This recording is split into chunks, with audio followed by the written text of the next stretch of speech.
But vibe coding is Microsoft's new way of allowing us build application without doing too much heavy lifting. I've been doing a lot of vibe coding, even not just Mm. within the Power Platform space, beyond the Power Platform space.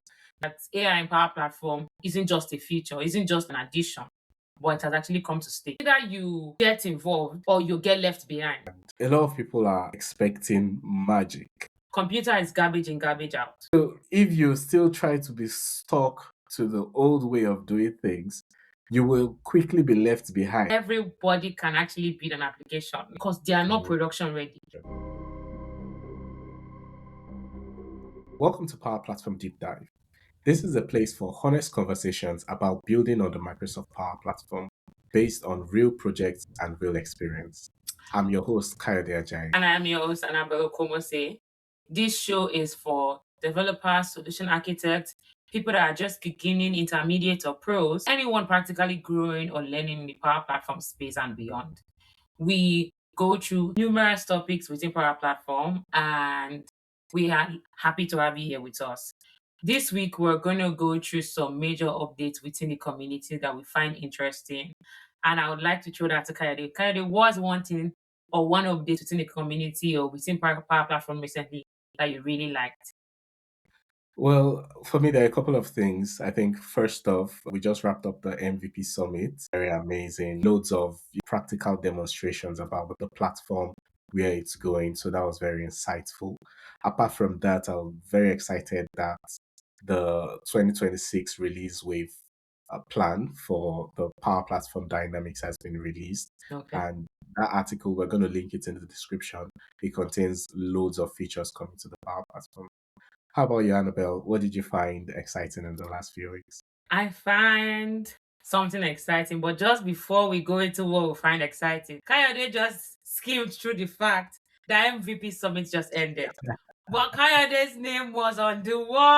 I Oh yes, yes, actually that believe was so that's amazing. Yeah, great. That's like top I mean, 10. it was a list of, but kudos to the guys who put it together. That was really, Yes, it just like lets you know how you're a part of a wider community. community. Because even the regional directors too were on the list, and so Big congrats, Kayode. So that's one update. But thank you. another thing that I'm actually really fascinated about is vibe coding. I know that most people have heard it, or some of the people have actually not heard about it. But vibe coding is Microsoft's new way of allowing us build application without doing too much heavy lifting. So now it's shifting from building based on data, but we're building based on prompt. So we Mm, explain what we want and we get an application. It's currently in preview and we can test it for those that have US based tenant. You can test it, you can play around with it. I know Chester has a video on it. Matthew Durrani has a video on it, and Microsoft has the official documentation. We're going to have all these helpful links in the description. Check it out. Let us know how you feel about it. With this new system, that means everybody can actually build an application. You literally just have to explain what you want and you get a ready made app. I think that's pretty cool. Kayode, what do you think?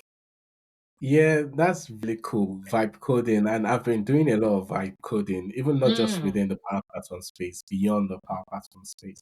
Because I'm yes. someone who loves technology, I love coding, but I never really got to that point where I could say I'm building an app and I'm deploying it to production. Yes. But with vibe coding, I have that assistant who knows a lot about coding, and I can Yes. literally just tell it what I'm thinking about, and it puts it together. So it's really amazing. I've been doing a lot of vibe coding. Even I know colleagues of mine too that are doing a lot of vibe coding. Doing it. Yes. And I came across an article, and the article said people who are pro devs Yes. should be the ones embracing vibe coding, because now we have people who had no experience before building apps, deploying it to real users, while we have some pro devs that are still, I'm not going to use that. No. But I feel like once you're a pro dev, you can do much more, or you should be able to do much more than just a random person like me picking it up and deploying stuff. So I think this is just an encouragement to every one of us again to just try it out. It's really exciting. Yes. And so I really find it fascinating because we cannot just say, oh, because I'm a pro dev or I'm not a pro dev. Everybody is able to contribute or use it. Because Yeah. pro devs would be able to even back. and see the code behind the scene and tweak it easily. While Yeah. people that are not pro devs are tweaking the output by re-engineering their prompt. Pro dev is able to tweak the output by going back to the code and saying, oh, this is not right, oh, this is right. So I think it's Exactly. for everybody. So off the back of that, I think we're ready for today's topic. Mhm. Coding, AI, it's something that Kayode really likes. This is Kayode's territory. I like to think as Kayode as the AI genius, number one AI genius Oh. I know. And so we are going to a topic that I know Kayode is really happy about. And it's about, like, Mhm. how does AI change how we build? How has AI changed everything? And what's the future now? Because it's the question that most people are asking. What's the future for Power Platform? Is Power Platform dead? Should we forget it? Is Power Platform forgotten? Now, do we just focus on Copilot? And so, Kayode, I would ask this question. When did it click for you that AI in Power Platform isn't just a feature, isn't just an addition, but it has actually come to stay? So AI, especially when we had OpenAI Yes. release ChatGPT to the world, a lot of people said this is a bubble. And just like the .com bubble, this is a bubble that is going to burst someday. And we still see AI getting developed, doing much more than it could do before. Everything is moving fast. And I wonder if there's still people somewhere thinking, well, when is this bubble going to burst? Now, one company I know that is not expecting this bubble to burst anytime soon is Microsoft, because Microsoft are taking that big bet on AI, and well, they rebranded the whole office to Copilot, and now we have Copilot. Everywhere. So Microsoft is very bullish in AI. And one other aspect that they have been very bullish and are still investing much more is AI on the Power Platform, because the Power Platform has been like Microsoft's baby in the sense that they've created this tool and they've sold it to loads of organizations around the world. And we've said, we are empowering you to build stuff to solve your problems. And it's done so well over the years. Now with AI, Microsoft has been and are still investing a whole lot in the Microsoft Power Platform. That's why, if you notice, most of the updates coming around the Power Platform these days, they are AI updates, right? So I'll say, when did I know that it's not something that is just going to disappear, or it's not just a feature? Is where we have AI in every product. You open your Microsoft's Word, you have the Copilot there, and now we even have MCPs coming out for Microsoft Word, MCPs coming out for SharePoint. So all of this just lets you know that we are moving to a system where AI is native on not just the Power Platform, but within the Microsoft stack. And there's the whole talk about the frontier organization. That's Microsoft's position with AI. It's going to be a system where it is built into the platform, and the platform itself is AI native rather than you just making AI an add-on. So, talking about that, do you think teams are ready for this situation where we have AI everywhere? In the way you work today, has AI in Microsoft Word make a difference for you? The AI we have all around, has it make any difference for you? Or do You you think teams are ready to take this on? So I think that question is actually multifaceted. One part is like, do I think teams are ready? I think some teams are ready. Some teams are actually anticipating the next wave. We're currently in this wave where people are like, oh, some people are now more trusting, or we even have more teams that are going full out, investing time and effort and resources into making sure that their staffs are top skilled in every AI related technology, because they're already buying into the ideology that AI is the future. And so we in that same vein, we also have teams that are said waiting for this bubble to burst. Actually, they're like, it's just gonna go down. But I think it's either you get involved or you get left behind. There is no two way about it. This is a technology that is coming fast, and it has actually helped me a lot. It has helped us. Do you know what's funny? My friend watched our video on Copilot, and then she watched the very first one when we were talking about Copilot, the very first episode. And Yeah. ever since then, she's always telling me, oh, I got Copilot to do this for me. I got Copilot to do that for me. Literally, my friend that has never done Copilot before, shout out to Maria. She's like, Oh, by the way, I went and I told Copilot, can you go through my email and and give me that? If that one person can watch one video and see that Copilot has made our work so much better, imagine the countless other lives that we've been able to make our day-to-day tasks. The way I see it is we get to free up more time for us to do things that require our human reasoning, things that require more effort. We get to be super productive. If, for example, you want to retrieve a document that will take you 1 hour, you need to go through the email thread, you would need to call one of your colleagues to call the other colleague. Now with AI, we're able to do that all fast. And so I believe some teams are ready, some teams are not ready. Some people are still believing that it's all going to pass when the time comes. But people are putting in time and effort. I know people that are putting so much effort to be fully knowledgeable about this technology. People are putting effort into making sure that every new update that comes up, they are in on top of it. They have knowledge about it and they can work with it. So I think it's a two-way thing. But the most important thing is that we should always be found among the teams that are ready and not the teams that are on shaky ground and unsure of what the future is. And so, Yeah. right off the back of that, I would like to ask you, are people expecting too much from Copilot right now? Do you think that we are too dependent on this Mm. magical AI Copilot that's changed everything for us? That's a very good question. And I speak with a lot of clients as part of my day job, and a lot of people are expecting magic. And I think we talked about this in some of the episodes that we went through some time ago. So people are literally expecting magic. Now, you've not sorted out your data and you want the best results. That's not going to happen. You're expecting magic at that point. So, in terms of expectations, I'll say the expectations is up there, especially when people use some other tools and say, and I've had loads of clients do this, they come with a requirement and they said, well, we've spoken with ChatGPT and this is the kind of response we're getting from ChatGPT. And they're like, well, yes, you're building an agent in Copilot Studio. I need the same exact level of detail, Response. level of response. But that's not always realistic because, well, ChatGPT is a public tool, but a lot of times, Microsoft, when you make a request, Microsoft doesn't usually send all your requests to their servers. They only send from a summary of your request. So they take out things that are sensitive, things that you would not want to get out of your organization's boundary, and they just send from a summary to their servers. So just that alone tells you that you might not always get the same kind of response, but the clients want that, and that's what we have to deliver. And well, a lot of times we always end up delivering it, but it takes some more working to get to that kind of output. So that's in terms of the Copilot Studio agents we build.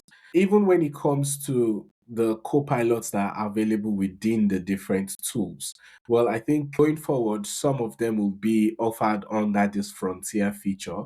So it will be interesting to see how that looks like when it rolls out. I think it's going to be rolled out in May. So when that rolls out, it'll be interesting to see how that looks like. But I'll say people are expecting a whole lot from AI, and you cannot blame them because they've tried these AI tools, they've seen the kind of results they can have, and even within the workspace, they're expecting that level of results. And we have situations where people are now trying to bring their own AI to work, and it raises a lot of issues with IT. So if the in-house AI that is being It's not offered working. is not good enough, you'll find situations where people are bringing AI to work, or they are taking client-sensitive data and putting it in ChatGPT just to get a certain kind of response. So it's just the game with technology. We always want to make it better so that it can deliver the kind of results that people are expecting.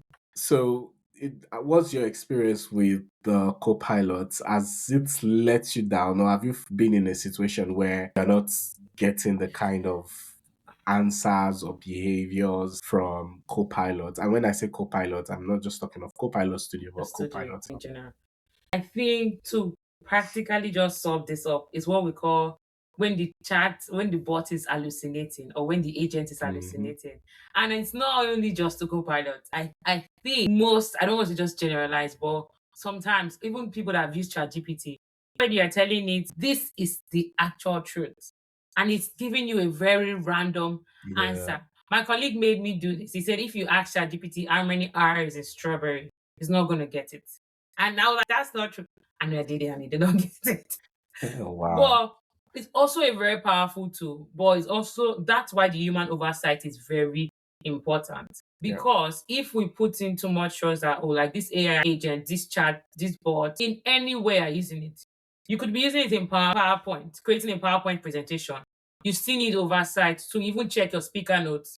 Because you would upload your presentation, you create the screen, you create the headers, and then you tell your Copilot to generate speaker notes. And it is reading the information on the screen wrongly. It is even presenting the icons, your design, it is reading it wrongly.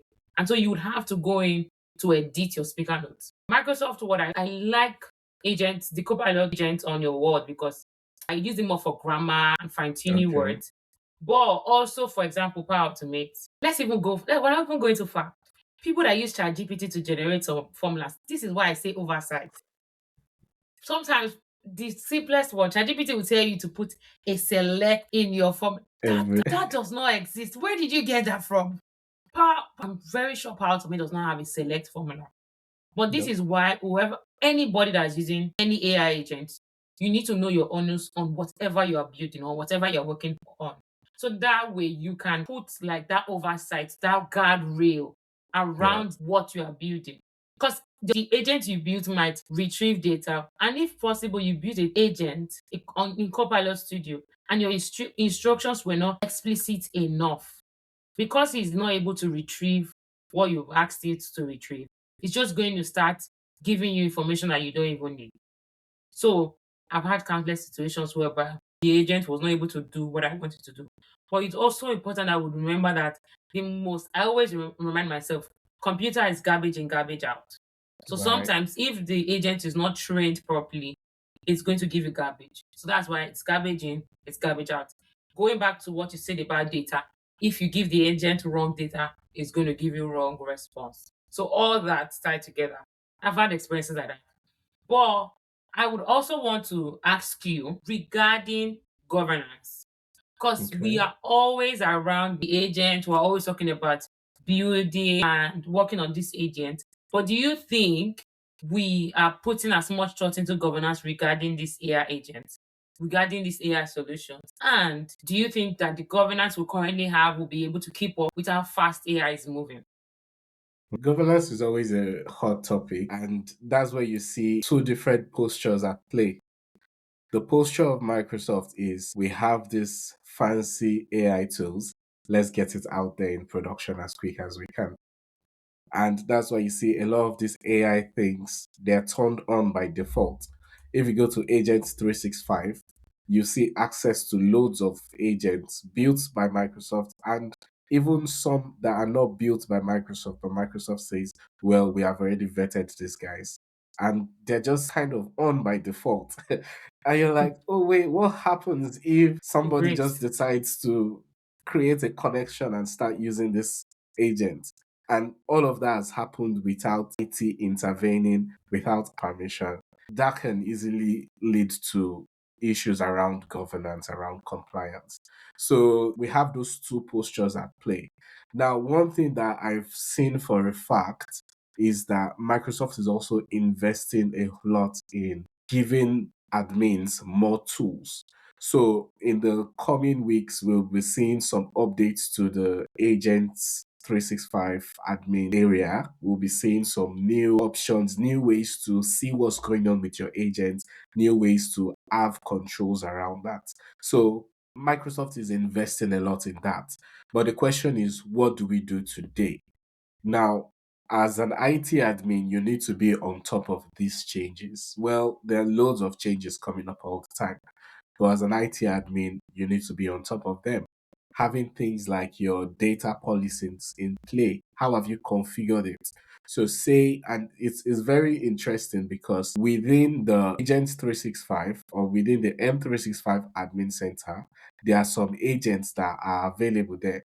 But if the agent is using a connection that you have blocked in your DLP policy, the users will not be able to use it, even though it's technically on. So there's also the question of how have you set up your data policies? Do you have everything coming into the blocked category? Or do you have every new thing coming into the business or the non-business category? So the way you've configured things like your data policies will really help you stay safe. Also, the way you've configured your Agent 365. So stay on that page. As I've said, loads of updates will be coming in the next few weeks. But you need to stay on that page, see the new changes, see the controls available there. And really that's what you have to keep things under control. And there are some things you can do where you say only certain people are allowed to create agents. And that just reduces your risk from organization wide to just a certain few people. So even today, there are some controls. I wouldn't say they are always the easiest to find, but there are ways you can still reduce the risk around agents and Copilot within your organization. So have you heard of situations where an AI rollout goes wrong? Do you have examples of that? Have you come across anything like that? So there are some, but I will just quickly drop this one is when you beat an AI agent that's connected to sensitive data or not putting the restriction on who can access that data. Mm, And so deploying that agent and people are relating to it because that guardrail was not put in place about, oh, users were not able to, or users without certain security levels are not supposed to access that data, and they were just rolling it out for everybody to just test it out and see. People were accessing sensitive data. That's one. Another one will possibly be rolling out an AI agent that without the proper instruction. And so most of these agents, they start hallucinating. They hallucinate on their own, but because they have to give you a response for any question you ask, because that agent did not get the proper instructions built into it, it was just giving unsolicited response. And that also ties back to what you're talking about governance. Governance is not something that I know that we are all happy and we're all giddy. We are able to create agents any time of the day. I can create agents to book my time off. I can create agents to message K when I want. I can create agents for anything. But because we're all giddy about agents, we also need to also be thinking about governance while we are building. We also need to be thinking right. about like the governance and the guardrails while we are building that agent. And for Yeah. example, if I build an agent and I'm sharing it with my colleague, I need to also keep in my mind that did I connect that agent to any sensitive data that my colleague should probably not see or have access to. But if I don't think about that while building that agent and I built it and I share it with everyone, that is me not being proactive. So most of all these things, even in this shiny moment that we've got this new shiny tool that we're able to bring out. So it's fascinating. You could build an agent for anything. And Yeah. so even with that access, even we as the IT team, are we putting that restrictions on who gets to be an agent? Because everyone can be an agent. It's a blessing and it's a curse. Because anyone can actually go and be an agent that we don't need, that just taking up resources and it's not taking the business anywhere. But putting those restrictions into place to make sure that, and these restrictions are thought about at the very beginning, even as Yeah. simple as the instructions we're giving our agent. Are we telling our agent, answer this and no more? When Yeah. interacting with a customer, check their role. If they don't have the specific role, no more. Or if a person requests specific data, are we sending an approval before we give them that data they are requesting? All these are things that we should be thinking about even from the very beginning process, not just us being happy that I can be the wonderful agent on a Tuesday. By 1 p.m., my agent is ready. I really like one thing you said, and it's just a message that the governance is not just on the admins, but even you building the agent. Also Yes. think of controls because as I said, you could be among the people that are allowed to build agents, but your agent could still pose a security risk if you have not put the right guardrails in place. One thing I always like to do anytime I build agents is I just ask an unrelated question, maybe something like, give me the top 100 musicians in the UK. And if the agent answers me, I know that something is wrong somewhere. So I always like to do that. It's interesting you say that too. Oh, that's a new one. But also, I'm going to test all my agents now and be like, Go, what? go. What's the top 100 UK artists? And if it's that answer, I'm like, according to you are wrong. I need to edit Yeah, this. But also, keeping on this power platform, we know that not every power platform developer has really embraced this building agent, and because power platform, it took us time to learn it, and now you are telling us that we should start building it, and I'm mhm, just like, I'm still learning power apps. So for those developers that are thinking I'm still in power apps and mastering power automate, and now you are telling me agent, what mindset do you think we need to stay relevant? And do you think this AI that we're all talking about, this Copilot, is it something that we should be scared of or something that we should actually embrace? And yeah. what mindset do we need to embrace it? How do we stay relevant in this career that is almost as if the bar is forever shifting? Because you've just managed to learn Power Apps and Power Automate now, and somebody's Yeah. telling you now that you should come and be a Copilot master. So how do we stay relevant and how do we continue building? So one of my colleagues did something this last week. He built, well, it wasn't even an agent, but he connected, he had a repository. So he took a Power App and he unpacked it using the Power App CLI into VS Code. Then from within VS Code, he was able to get a skill. So there was a Claude skill that Tolu Victor Sawolu created Yes. that helps you design user interfaces for Power Apps. And he connected it. Interestingly, I think it was like a Claude code skill, but my colleague was able to, because my colleague had access to Codex, he was able to convert it to something that Codex could use. And he did that with a simple prompt, probably with an image. He was able to get a very beautiful looking UI. And that's just the world we are today.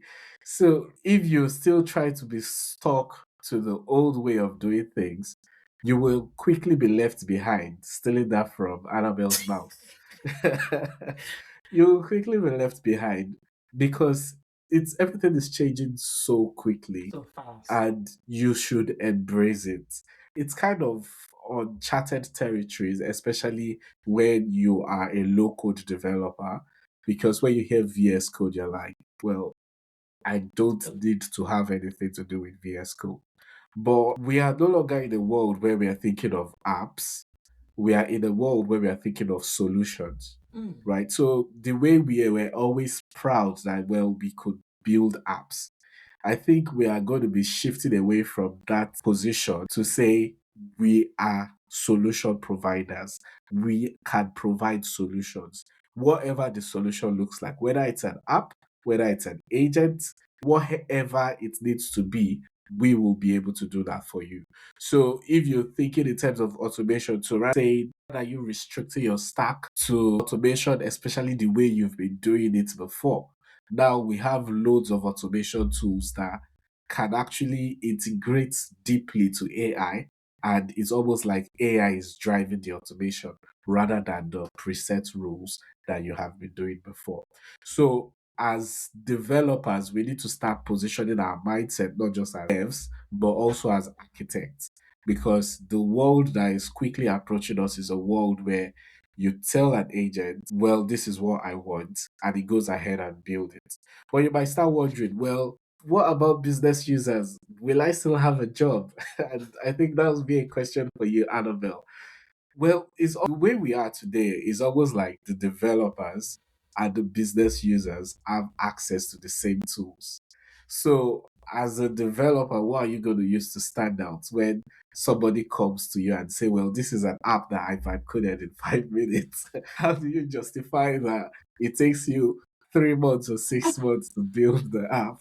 So it's a tough one. I'll show you. But and I would still write off on what you said when you said that we should keep up and we should put effort into learning it. Because although it's uncharted territory, You know what happened when people go and they explore new? Because I watch Pirates of the Caribbean. I'm going to use a Pirates of the Caribbean analogy. And so we would need Jack Sparrow to go and discover gold in a new island that we've never been before. But we've never been to this island before. But Jack Sparrow, because he has gone to other islands before, he knows what to expect on this voyage. He'll be like, I've not gone for this one. Give me the map. I know how to read this map. I know what to look out for. I know what will possibly dangers I will possibly see and will avoid. That's where we come in. So business users and developers can now build the same application. But mind you, these applications that we are vibe coding, they are not business ready to roll out immediately. They still need somebody that has built before for years. You've been doing this thing for a while. There are some little tips and tricks that are unique to you and that are unique Yeah. to me. There are little hiccups that you've been able to walk around with. I remember when the big thing that everybody was going through was delegation issue Yeah. in building application, and everybody found their own unique way of getting over the delegation issue. If you open an application I built that I bypassed delegation and the application Kayode built and it bypassed delegation, we possibly did it in two different ways, but we Yeah. both bypassed delegation. And so a business user that is just starting does not know what the delegation issue means. They just explain to this wonderful bots, can you build me an application? And when they get to delegation issue, guess who they are going to meet? Me Yeah. that have been. So I think even though business users are now able to build these applications, there are also more complex applications that business users would still not have the time for. Fine, we know that Taro can vibe code and HR application for them. But there are complexity in data structures, there are complexity in relating to APIs. We need to create custom connectors. We still need actual local developers for that. And so what makes us truly stand out is that most of even this application that business users are creating, we would need to make it production ready because they are not Mhm. production ready. They can vibe code the applications, but is it according to the standard that we've always built? Are they ALM compatible? Because Right. it's different forms. It's a different case where Steve in Arrow vibe coded this beautiful application. Yes, Steve has vibe coded this beautiful application, and Steve puts in security rules for people that will access data in that beautiful application. Does Steve knows that he should not give system customizer role to everybody? Does Steve know that everybody should not be a global administrator?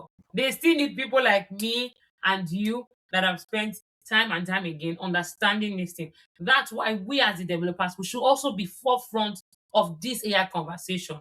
Because fine, everybody can now build an application and it makes it easy. So that means they are not coming to meet us for little applications that they could easily build. So now when they need things that would even increase our innovation, makes us think deeper, make us spend countless nights, even just trying to understand the architecture of this application, we would not Yeah. be able to put time and effort.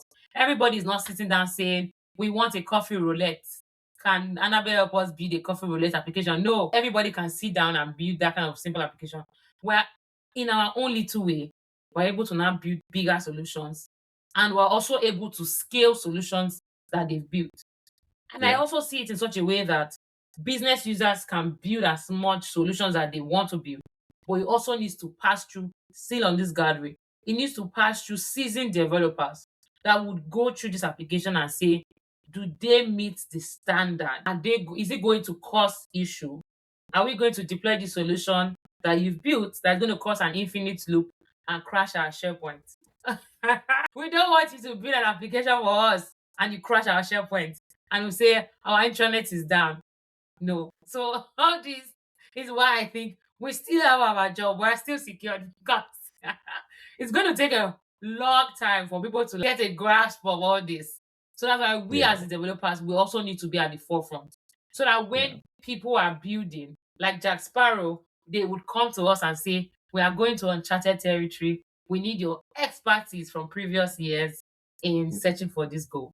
That's really amazing because you said something, and while you were talking, it struck me that business users have always had access to the Power Platform, haven't they? They've always had access to the default, and we've Yes, always that's had true. access, and we've all still kept our jobs. So, because there's also the point of risk.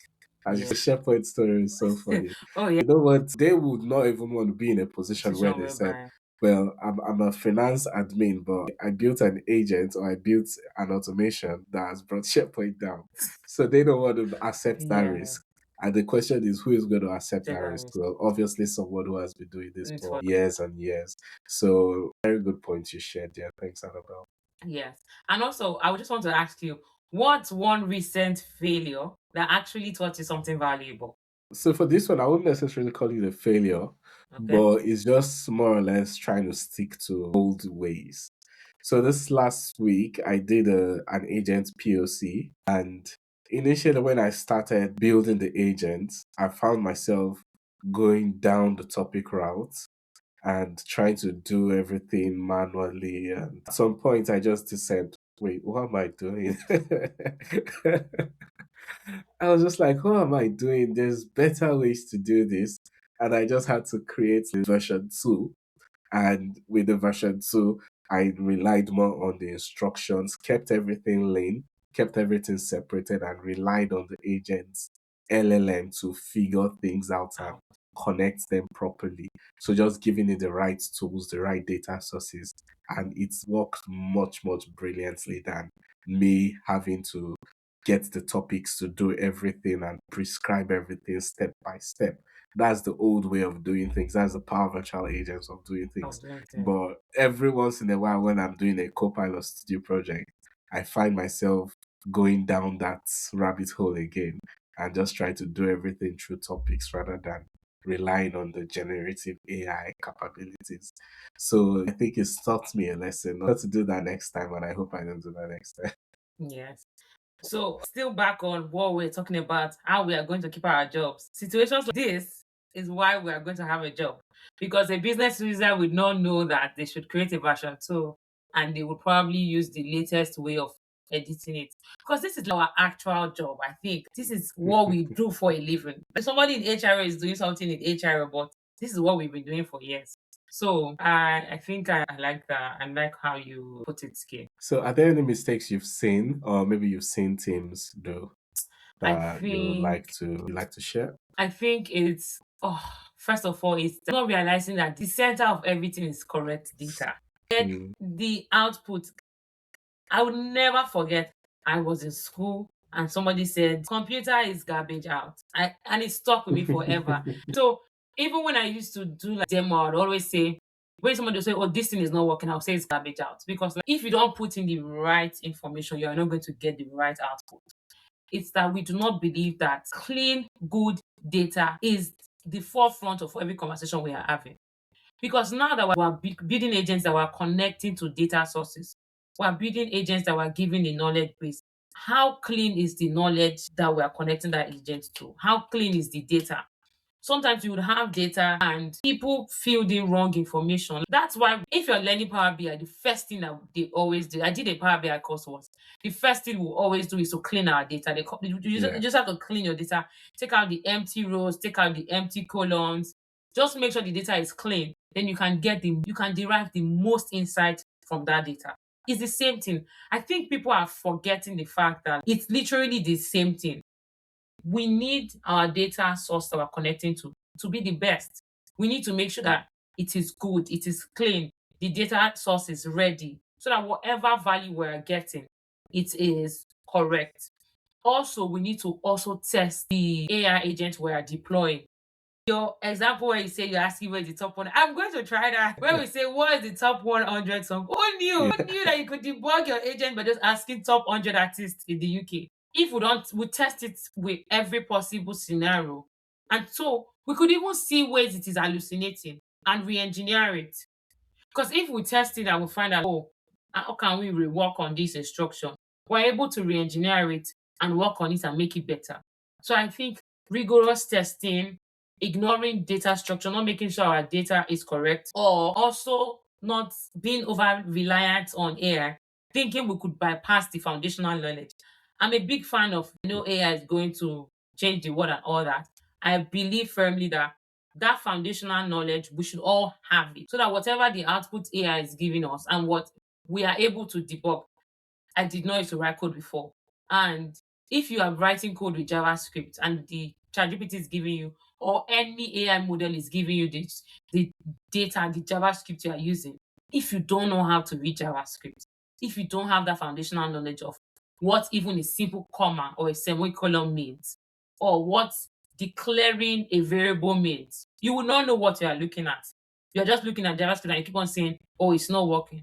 But because this variable is not being declared correctly, or this is an infinite loop, you are able to debug it even if you did not write the code. So that's some of the mistakes I think some teams are making. But I would also like to hear from you just before we go. From the AI experts, what are some mistakes that you've seen in the time past? What are some mistakes that you think some teams, or even we as individuals, we are making around adopting AI and building agents? So I'll say one of the main things is, well, you've talked about data. Data is always the easiest go to Yes. because, well, the data must be good for the agent to work fine. The other thing, well, this one is more understanding about how the agents are licensed. I'll say even we developers, we don't necessarily talk a lot about this because there's not so much clear visibility in terms of how many credits is this particular agent. Well, I'm talking of within the Microsoft space. Currently, there's no clear visibility in terms of knowing what a session, a chat session, how much have you consumed in that chat section? Is there ways you could have done this, gotten the same results by consuming less? So we had something happen with one POC agent one of our colleagues was building, and something happened, maybe the way he triggered it or the way the logic was. It consumed loads of credit at once. And we were like, where did all the credits go? So there's, for example, there are some actions that consume 2 credits. There are some actions that consume 3 credits. When you trigger an agent autonomously, it consumes more credit than when you trigger it through a chat session. So there are different considerations, and even when you're designing the agent, especially how we think of performance, Yes. we can also think of performance in the sense of, well, rather than spending 35 credits to achieve this, can I do it in 3 credits? So it's a bit more advanced, and a lot of times we don't care about that right now. We No. just want to have the proof of concept, and maybe we think of optimization later on. But I'm just going to put it out there, even while building your agent, it's good for you to understand how credits are consumed, and that could also influence the way you design your agent. So I think that would be my 2 cents there. Oh, thank you so much, dear. Thank you. See, Okay. from the wise words of Kay, and I think that's also Thank important. you. Something I would Yeah. also want to pick is accessibility also. Right. I listened to Head at my practice lead give a talk of an accessibility in the Manchester All Day group. And I think we are all just, let me not say all, I just want to build an agent quickly and say, oh, I've done this agent for this, I've done that agent for that. But just like putting governance and guardrails at the beginning, they are part of the structure we should be thinking about at the beginning.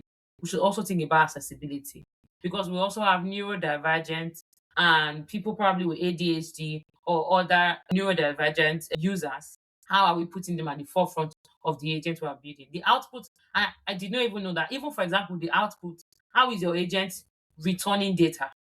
Do we Yeah. tell you that, oh, make it concise, make some bold, make important information bold so the users would see it more? Little things like that actually matters. So that's it for me. I'll hand it over now to Kay. That's really good. I wasn't in that presentation, but Yes. I think what you said just now, it paints a very clear picture to me. And I'll be thinking of that too when I design my agents.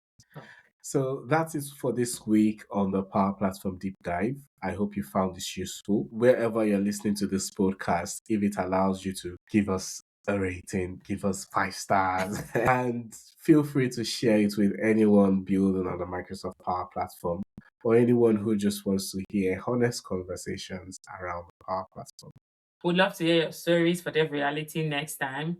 If something broke, surprised you, or you learned a lesson, please share it with us so we could have more lessons, real life lessons to go through. And if there's any topic you'd also want us to go over, any topic you would want us to talk about, please let us know in the chat. Thank you. As Kia said, give us 5 star and see you next time. Thanks. Bye. Bye.